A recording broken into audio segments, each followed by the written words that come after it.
Bonjour, équipe numéro 5, cas AppMab, niveau universitaire. Je vais lire les règlements et vous pouvez commencer dès que je termine de parler. Le temps commence à être calculé dès que l'un de vous débute la présentation. La durée de la présentation doit se situer entre 18 et 20 minutes. Une pénalité de 1 point par tranche de 30 secondes manquante ou excédentaire vous sera imposée. Le décompte du temps vous sera fait à l'aide des cartons.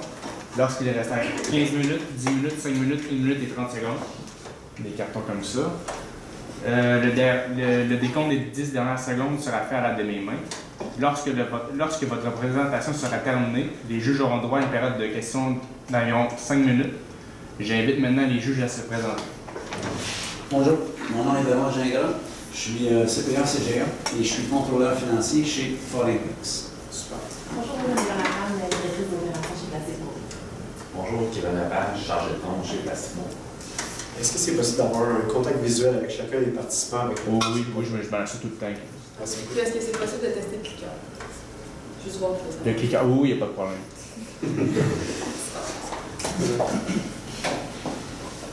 Chaque entreprise souhaite bien faire les choses. Elle veut être efficace afin d'avoir un bon processus opérationnel pour pouvoir bien se développer. Toutefois, les meilleures entreprises font la bonne chose au bon moment. C'est les entreprises qui sont efficientes et c'est ce qu'on veut faire aujourd'hui avec vous chez Plastic More. On est l'équipe Stratosphère composée de Pierre-Olivier, Jordan et moi-même Maude et aujourd'hui on est là pour répondre à votre mandat afin de propulser Plastic More à un plus haut niveau. Le mandat aujourd'hui que vous avez proposé est de présenter une stratégie marketing qui permettrait de développer votre présence sur le secteur médical ainsi que les moyens pour y parvenir. Le plan d'opération aujourd'hui sera assez simple, soit constitué d'une analyse qui inclut le diagnostic, la stratégie, l'implantation, ensuite les mesures de contrôle de la stratégie qu'on va vous avoir présentée. Donc, on s'est fixé différents objectifs, en fait, pour Plastic More, pour que dans les prochaines années, justement, vous puissiez aller à de plus hauts sommets. Donc, on a utilisé 4 volets. Premièrement, au niveau financier, on veut avoir une croissance des ventes dans le secteur médical, donc ça découle directement du mandat.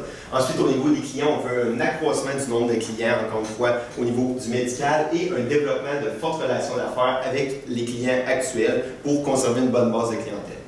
On veut également optimiser nos processus internes, notamment les processus de vente pour ce segment de marché et investir en R&D, dans le développement de produits médicaux pour s'assurer en fait, que Plastic More continue à être le chef de file dans ce type de produit. Donc, un petit survol de l'entreprise au niveau des revenus, chiffre d'affaires en 2019 évalué à 22 millions et prévision de 31 millions pour 2020, donc une très belle croissance pour la compagnie.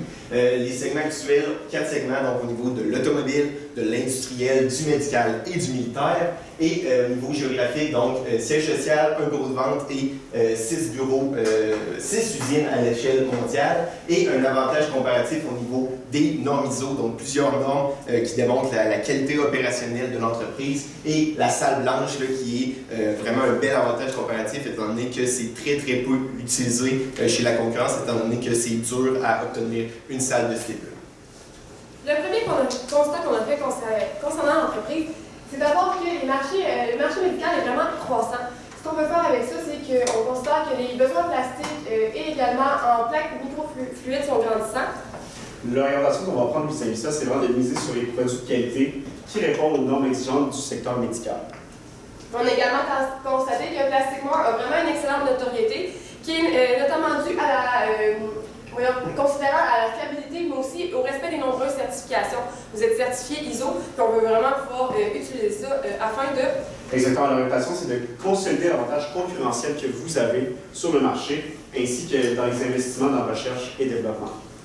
Finalement, notre troisième et dernier constat est que Plastic More possède seulement l'une des 3 salles blanches au Québec, ce qui est vraiment un avantage concurrentiel pour vous. Puis, ça permet d'offrir des produits stériles qui sont vraiment de qualité supérieure. Donc, l'orientation, c'est de diriger les efforts de vente dans le secteur nécessitant des produits stériles et bien sûr de profiter pleinement de la technologie de la production de votre entreprise ainsi que dans le marché médical. On a décidé de faire un petit survol de l'approvisionnement puisque vous avez fait directement de la vente du B2B. Donc, on a décidé d'évaluer un peu c'est quoi les critères de décision qui vont faire qu'un client va faire plus affaire avec vous qu'avec une autre entreprise. Donc, en général, les critères qui sont considérés, il y a premièrement la fiabilité du produit, le prix, le délai de livraison, le service client et après-vente et finalement la durabilité des produits. Dans votre situation, si on se fie au domaine médical, qu'est-ce qui va être vraiment important? C'est d'une part la fiabilité, parce qu'on va avoir un produit qui va être de qualité, puis qui va être conforme, qui va bien fonctionner, on n'a pas place à l'erreur, mais également le délai de livraison, parce que c'est un produit qui est nécessaire tout de suite, on ne peut pas se permettre d'avoir des ruptures. Donc, c'est vraiment l'avantage concurrentiel pour l'Amérique du Nord, ce qui vous différencie de la compagnie concurrente en Australie, qui ne peut pas pouvoir offrir un délai de livraison et également un aussi bon service considérant la distance avec les clients. Si on regarde les profils types des personnes avec qui vous allez faire affaire pour la vente, premièrement, il y a les acheteurs des différentes compagnies qui, eux, sont responsables de passer des commandes, faire la décision de produit, également la quantité de ceux-ci. Et les directeurs de production et projets qui, eux, vont décider quel type de produits ils ont besoin, également les quantités et vraiment la spécificité et tout ce qui est au niveau de la technicalité des produits, mais également les directeurs financiers qui ont quand même une grosse décision à balancer là-dedans au niveau du prix. Donc, c'est vraiment les trois acteurs clés qui vont être à convaincre pour pouvoir faire la vente des produits. Ensuite, pour faire une segmentation appropriée avec les données qui nous ont été fournies, on a utilisé deux critères de segmentation. Donc, premièrement, au niveau géographique. Géographique, en fait, le marché au niveau de l'Amérique du Nord, on avait Canada, États-Unis et Mexique, qu'on a pondéré selon différents critères, donc la valeur du marché en termes de revenus, la croissance espérée jusqu'en 2024, la notoriété à l'international, donc la notoriété du marché de par les entreprises qui seront vos clients, et la facilité de pénétration, étant donné le marché en place. Donc, on a pondéré ces critères-là en fonction de leur importance relative. Donc, on croyait vraiment que les deux plus gros critères étaient la valeur du marché et la croissance espérée. Au niveau de la notoriété internationale, on trouve que c'est important pour vous de faire affaire avec des clients qui ont une certaine notoriété, ce qui va faciliter par la suite des ventes croisées avec d'autres types de clientèle. Donc, pour cette raison-là, au niveau des critères, on a sélectionné le marché des États-Unis, étant donné qu'on sait qu'il occupait 86% de la valeur du marché et qui a la plus grande croissance espérée jusqu'en 2024. Donc, ça nous semblait être la cible de choix pour vous. Ensuite, pour les utilisateurs, trois groupes étaient mis de l'avant. Donc, premièrement, les hôpitaux et les cliniques, le biopharmaceutique et les autres utilisateurs. Donc, on parle ici beaucoup d'universités et d'instituts. Donc, les critères, en fait, qu'on a sélectionnés, encore une fois, taille du marché, taux de croissance et la facilité d'approche, parce qu'on sait que certains de ces utilisateurs peuvent être plus difficiles d'approche, notamment les universités et les instituts qui vont peut-être avoir une politique d'approvisionnement qui va être peut-être plus stricte, donc plus difficile de rentrer pour le vendeur à ce niveau-là. Et création d'opportunités, encore là, on parle là, des ventes croisées qu'on expliquait plus tôt. Donc, on croit ici que le biopharmaceutique serait l'élément de choix pour vous, étant donné que cette création d'opportunités-là découle du fait qu'en mettant le standard de qualité que vous avez actuellement, on croit que ça va pouvoir se diffuser vers les autres types de clientèle. Donc, c'est pour ça qu'on a axé davantage sur le biopharmaceutique. Donc, si on résume notre analyse en une seule phrase, c'est vraiment de prioriser le segment de biopharmaceutique. Ce qu'on veut dire, c'est qu'on peut considérer les autres marchés, mais on veut vraiment prioriser celui des biopharmaceutiques. Principalement aux États-Unis, comme on vous a mentionné, afin d'offrir des produits de qualité supérieure en répondant aux exigences d'un domaine qui est vraiment très strict, considérant toutes les normes qu'il y a. Puis finalement, faire la promotion des avantages de la salle blanche, qui est votre avantage concurrentiel, pour convaincre autant les directeurs de production et de projet, des acheteurs, mais également des directeurs financiers. Comment on fait ça? Aujourd'hui, on vous propose la solution Give You More. Ça va se découler en trois aspects. D'une part, d'attirer, ensuite d'engager et finalement de convertir. Cette stratégie marketing-là, merci beaucoup, vient vraiment découler du diagnostic qu'on vous a proposé. Vraiment, le diagnostic vous montre qu'est-ce qu'on veut viser. Donc, la stratégie attirer, c'est vraiment dans le processus de comment on va aller chercher, comment on va attirer ces personnes-là pour éventuellement les transformer en leads. Donc, c'est bien sûr dans la création de contenu. Vous nous avez mentionné les différents outils marketing que vous utilisez, par exemple la visite des trade shows ou par exemple toutes les autres choses marketing. Mais nous, ce qu'on vous propose, c'est aussi la création de marketing de contenu entre use case, les case studies ainsi que des white papers. Un use case, qu'est-ce que c'est par exemple? C'est dans une application possible, votre produit, comment il pourrait être appliqué. Donc, c'est un document PDF qu'on peut télécharger.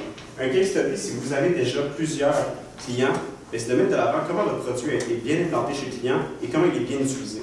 Un white paper, c'est un écrit scientifique qui montre votre notoriété dans le projet puis votre maîtrise de ce sujet-là. Donc, créer ce type de contenu-là à l'aide de tous les clients que vous avez actuellement va vraiment vous aider à attirer les prochains clients potentiels. Donc, ce qu'on souhaite mettre de l'avant vraiment, c'est vos services, l'utilisation de votre salle blanche ainsi que les témoignages. Puisque, par exemple, les différents services que vous pourriez faire, par exemple, un use case, ça serait l'utilisation de, des parties de diagnostic dans le drug recovery qui est potentiellement utile dans le biopharmaceutique, par exemple. Donc, ça serait de venir créer un document de 4 pages, par exemple, qui parle de votre produit, de votre service dans cette industrie-là, qu'on pourrait par la suite réutiliser dans la seconde partie de l'attraction. Pourquoi on fait ça? C'est qu'on souhaite vraiment venir susciter les différents profils types via l'information pertinente, ainsi que de démontrer les avantages qualitatifs ainsi que quantitatifs de votre produit que vous offrez. Donc, la diffusion de ce type de contenu-là marketing, vraiment, commence par le contenu organique, soit votre contenu du site web, puisque votre site web est visité par vos concurrents, par vos clients, aussi surtout, et ainsi que par toutes les autres personnes de l'industrie. Donc, on pense que venir mettre ça, offrir le téléchargement directement sur votre site web, vient vraiment offrir à la communauté vos use cases, vos case studies, ensuite il y a votre connaissance du marché, bien sûr. L'autre partie, c'est de venir dans le sponsorisé, venir dans le payant, c'est de viser LinkedIn, d'être des publications sponsorisées. Ma collègue vous a démontré les 3 potentiels cibles qu'on souhaite cibler. Pourquoi ces personnes-là? C'est les personnes qui ont un profil décisionnel dans l'achat de ce type d'équipement-là. Donc, c'est vraiment ceux-là qu'on va aller viser avec notre stratégie. Le pourquoi, c'est qu'on souhaite obtenir le plus de téléchargements possible de documents pour augmenter le nombre de livres au final, parce qu'on veut que notre vendeur puisse rentrer en contact avec ces personnes-là et éventuellement les tourner en vente. Donc, par exemple, une audience possible, ça serait de segmenter en fonction des différents postes. Par exemple, un acheteur qui est dans la région des États-Unis, par exemple, pourrait même cibler jusqu'au l'État, la ville, par exemple, ainsi que le domaine de l'industrie. Par exemple, nous, aujourd'hui, on vous suggère d'aller dans la biopharmaceutique. D'abord, il y a une panoplie d'entreprises dans cette industrie-là. Donc, on peut commencer avec un gros morceau, puisqu'ils ont actuellement 40% du marché. On trouve que c'est assez gros pour aller chercher une bonne part de marché. Maintenant, on tombe dans la partie engagée. Donc, avec les publicités sponsorisées du contenu qu'on a créé avec vous, pour use case, pour case study, il faut engager ces personnes-là, puisque une fois qu'une personne a téléchargé ce document-là, il devient un lead, il devient dans une base de données quelqu'un qu'on souhaite convertir. Donc, engager, entretenir nos leads, ça se fait par du lead nurturing. Du lead nurturing, qu'est-ce que c'est exactement?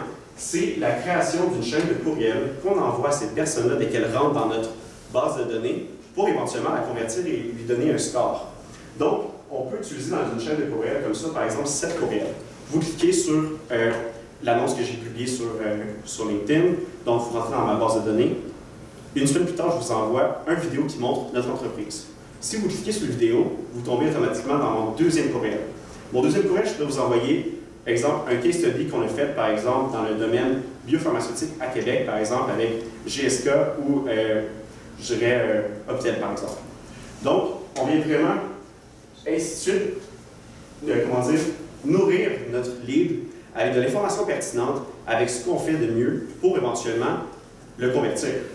Donc, c'est ce qui nous apporte à pourquoi, c'est plus le lead avance dans notre chaîne de courriel, plus il se qualifie et plus il devient sérieux dans la conversion. Les outils suggérés, on ne connaît pas exactement ce que vous utilisez chez Plasticmore. Ce qu'on pourrait vous suggérer aujourd'hui, c'est par exemple l'utilisation d'outils complémentaires comme Marketo et Salesforce. Marketo, c'est tout la côté automatique pour tout ce qui est dans votre courriel, la gestion du scoring. La gestion du scoring des actions, tout ce qui est le côté automatique, on ne touche pas. Salesforce, c'est vraiment tout le CRM, tout ce qui est la banque de données, la progression de vos leads, comment le score évolue avec le temps, puis aussi c'est un outil que votre vendeur va utiliser pour éventuellement faire des suivis de ses rencontres. Puisque lorsqu'il rencontre un client qui est rendu assez loin dans le processus, on peut voir le suivi. Donc, si une nouvelle personne rentre dans l'équipe parce que vous êtes rendu tellement fort dans ce domaine-là qu'éventuellement votre équipe de vente va grossir, bien, on est en mesure d'avoir le suivi des rencontres et de l'avancement. Important, ce sont des outils suggérés. Donc, on ne connaît pas exactement ce qu'on utilise chez Plasticmore. On vous les suggère, mais éventuellement, c'est la complémentarité de ceux-ci qu'on vient rechercher et qu'on vient mettre de l'avant, puis ceux-ci peuvent être ajustés par la suite. Le troisième volet, en fait, de la stratégie, une fois qu'il va y avoir eu attraction et engagement, donc les volets dont Jordan vient de parler, il va y avoir le volet aussi de conversion. Donc, au moment de la vente, au moment où le représentant va aller faire la rencontre avec nos trois cibles potentiels, donc directeur, acheteur ou Directeur financier. Exactement. Donc, en fait, le processus habituel de vente va être bien évidemment applicable. Donc, la rencontre, appel et négociation. Donc, ça, on est sûr et certain que votre représentant doit certainement avoir déjà un processus pour ce processus de vente. Par contre, là, il y a un petit plus auquel on va venir pallier. En fait, pas pallier, mais on veut améliorer ça, notamment par de la formation directement avec l'équipe de R&D. Pourquoi on veut faire ça? On veut notamment une cohésion à l'interne parce que c'est un produit très très spécifique et hautement technique. Donc, la personne la mieux placée pour l'expliquer au vendeur, c'est nécessairement la personne qui l'a développé et qui a les connaissances pour faire une traduction, une simplification des concepts techniques. Donc, ça va certainement proposer un professionnalisme. Donc, on dit que ça va certainement faciliter la conversion des ventes une fois que le représentant va être sur place.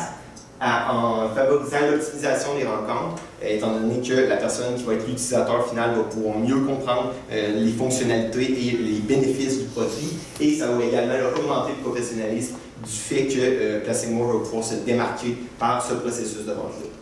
Un autre petit élément qu'on trouvait intéressant, en fait, ça pourrait être l'acquisition d'informations. Une fois qu'il va y avoir une rencontre, ce serait de conserver les questions qui reviennent le plus souvent de la part du client, faire une banque de données de ces questions-là et développer une réponse, en fait, des banques de réponses en fonction des questions qui reviennent les plus souvent.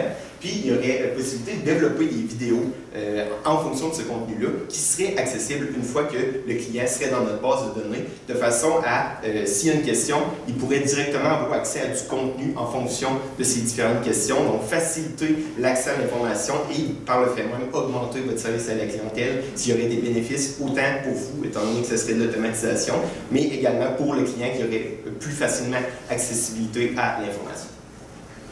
Au niveau du budget, on a divisé en fonction des trois volets de la stratégie. Premièrement, au niveau de l'attraction, on a posé qu'il y avait environ 25 000 qui devaient être investis dans la création de contenu, étant donné que c'est la portion majeure de notre budget actuel. On a également des publicités sponsorisées, donc on parle ici notamment de LinkedIn, auquel on a attribué un frais de 1 800 $ par mois, pour un total de 21 600 $. Et optimisation du site web, on sait que le site web actuellement a été refait. On veut juste s'assurer que le contenu peut être publié. Donc, si ce n'est pas nécessaire de le réoptimiser, pas obligé d'engager ce frais-là de 5 000 $. Ensuite, au niveau de l'engagement, il y a la licence CRM, donc Salesforce qu'on parlait, et le logiciel d'automatisation marketing, donc Marketo. Donc, encore là, 2 fois 10 000, mais on se doute que vous avez probablement déjà un CRM, donc c'est fort probable que ce coût-là ne doive pas être engagé. Et au niveau de la conversion, il y aurait la formation des représentants et la création de matériel explicatif, donc les vidéos dont je parlais. Donc ça fait un total de 83 100 si on inclut l'ensemble des postes. Par contre, là, il y a le 15 000 de coûts au besoin, donc si on vient le réduire, ça fait plutôt un total alternatif de 68 100 au budget total, et donc des coûts récurrents de 35 600 sur les années subséquentes. Au niveau du retour sur investissement, là, en fait, on a posé différentes hypothèses en fonction des revenus qui seraient générés via directement notre stratégie. Donc, on sait que, étant donné que vous avez déjà une stratégie en place, on ne va pas s'attribuer l'entièreté des ventes additionnelles. Donc, on a calculé un revenu sur 5 ans de 2 820 500 attribuable à notre stratégie, qu'on a actualisé avec un taux de 10 %, étant donné qu'on n'avait pas le taux exact, là, mais on pourrait le recalculer plus précisément. Puis, les coûts sur 7 ans d'environ 225 000, ce qui nous donne un ROI astronomique entre 1088 et 1251 %, étant donné qu'on est fortement dans l'automatisation, ce qui vient vraiment là, augmenter dramatiquement notre retour sur investissement, combien vous proposez. Exactement. Pour aussi l'échancer, faire du pouce sur ce que mon collègue vous a proposé. On vous a présenté aujourd'hui le processus marketing sur lequel on met de l'avant tout ce qui est le côté médical. Vous êtes des experts dans votre domaine, vous savez exactement quand faire la pub exactement, quand, exemple, quel contenu créer, quel case study créer, mais on voulait vraiment vous proposer ce processus marketing-là parce qu'on y croit énormément. D'un matin, qu'est-ce qu'on fait? Bien, actuellement, on évalue les ressources marketing nécessaires, la création de contenu, on embarque là-dedans tout de suite. on en a beaucoup à créer. La mise en place des campagnes, donc vraiment, on vous laisse décider l'échéancier pour ça. Éventuellement, la mise en marche du processus de vente, puisque ces campagnes-là vont nous attribuer des leads et éventuellement, on va aller chercher des ventes. Pour ce qui est des indicateurs de performance, en fait, on est vraiment allé avec les différents objectifs qu'on vous a présentés. Donc, soit la croissance des ventes, l'accroissement du nombre de clients, développement de fortes relations d'affaires, le processus de vente ainsi que le R&D. On peut revenir en période de questions si vous le souhaitez, mais tous nos indicateurs sont présents. Il faut considérer ce qu'on a vraiment expliqué. On sait que ce n'est pas présent dans le PowerPoint, c'est ce qu'on a fait vraiment à la fin, mais on a considéré là, des seuils de réussite, là, dépendamment des indicateurs. Mais si vous avez des questions, n'hésitez pas à ce niveau-là. Au niveau de la gestion de risque, on a considéré vraiment un peu plus au niveau du lead. Donc, si on a des leads de mauvaise qualité, on peut toujours, ou même à faire de la difficulté d'attraction, on va pouvoir venir ajuster le tir là, donc, en révisant les différentes audiences ou utiliser les différents contacts que vous avez déjà. Si on a un problème de manque de conversion, ça serait d'augmenter la formation afin de vraiment avoir des personnes qui sont capables de bien répondre. Et également, création de nouveaux contenus de vente. Donc, aujourd'hui, on vous a présenté un mandat qui était de présenter une stratégie marketing qui permettra de développer votre présence dans le secteur médical, puis les moyens qui vont venir la soutenir. Une diapositive blanche, bien oui, une diapositive blanche. Pourquoi? Parce qu'aujourd'hui, on n'a pas de conclusion pour vous. Ce qu'on vous présente, c'est vraiment le début de votre stratégie qui va pouvoir vous propulser et vraiment un décollage vers de nouveaux sommets. On est prêt à répondre à vos questions.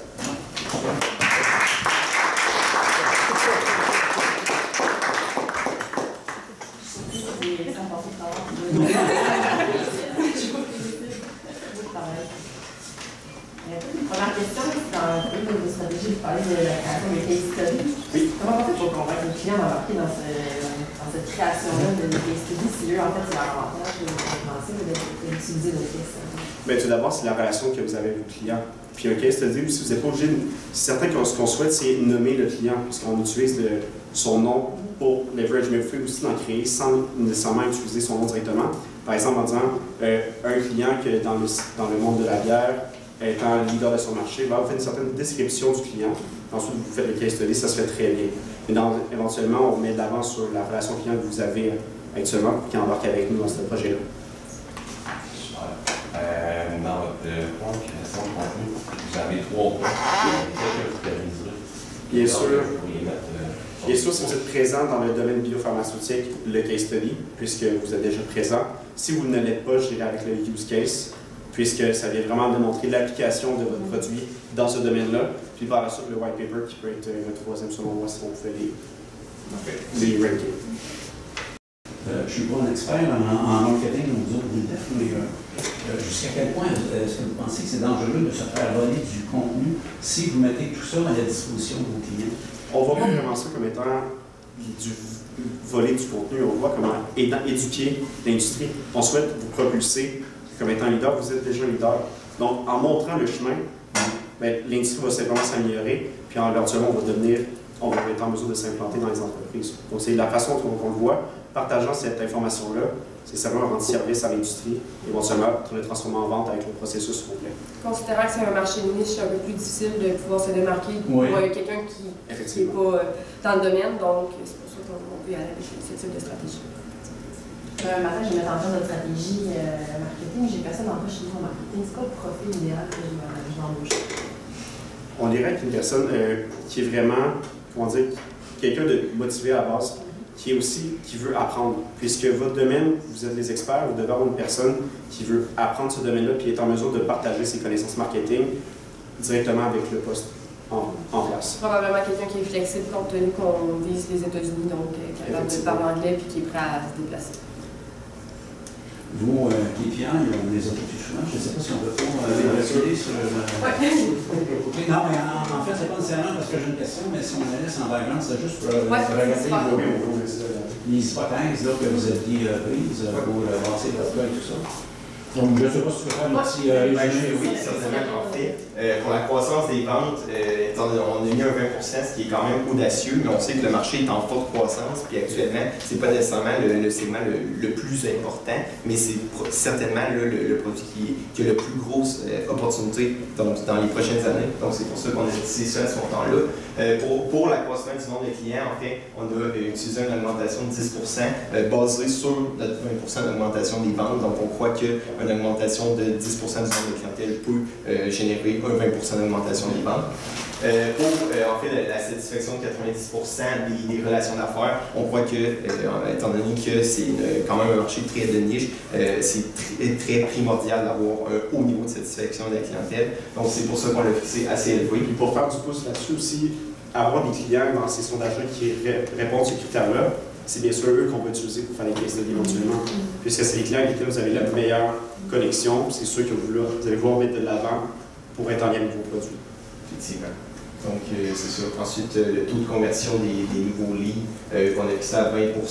Mais là, c'est sûr qu'il faudrait se baser sur les données historiques. C'est une hypothèse qu'on a prise qui nous semblait raisonnable, mais on pourrait revalider en ayant plus accès à des données. Puis le 25% en R&D, on parlait ici d'un pourcentage relatif versus les autres segments, parce qu'on croit que, comme on le dit, c'est vraiment le produit qui a la plus grosse opportunité de croissance dans les prochaines années. Donc, ce serait important de peut-être rediriger certains des fonds de R&D dans ce secteur-là pour prioriser sa croissance dans les années à venir. Selon vous, ça serait quel indicateur qui nous parlerait le plus? En fait, ça peut sembler anodin, mais justement, les fortes relations d'affaires, c'est primordial. C'est vraiment là, avec votre notoriété actuelle que vous allez justement pouvoir faire augmenter l'ensemble des autres seuils de réussite parce que, notamment même l'augmentation du nombre de clients, si vous avez posé comme étant le chef dans ce secteur-là, on croit que tout le reste va aller de suite. Donc, certainement, la satisfaction de la clientèle est vraiment l'objectif clé. Félicitations pour votre compréhension. Oui,